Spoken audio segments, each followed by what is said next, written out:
Hello everyone, কেমন আছো তোমরা সবাই? আশা করছি তোমরা সবাই খুব ভালো আছো। তো সকাল সকাল রেডি হয়ে নিয়েছি, আজকে একটা জায়গায় যাব, ইনভিটেশন আছে। তো সকাল সকাল বাড়িতে পুজো দিয়েও আমি তো একদম রেড কালারের একটা স্যুট পরে রেডি হয়ে গেছি, আর তার সাথে নিয়ে নিয়েছি মিষ্টি।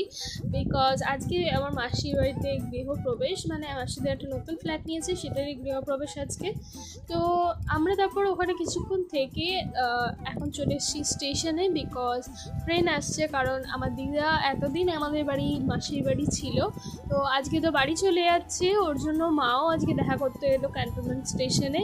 তো দেখা টাকা করে তারপর দিদাকে ছেড়ে দিয়ে আমরা এবার বাড়ির দিকে যাব। তার আগে মনে পড়লো আজকে তো ঋতিকা দিদি আর ঋষিকা দিদির বার্থডে। তো ঋতিকা দিদির আজকে কোনো প্ল্যান নেই, ঋষিকা দিদি বেরোবে যদিও, বাট ঋতিকা দিদির কোনো প্ল্যান নেই।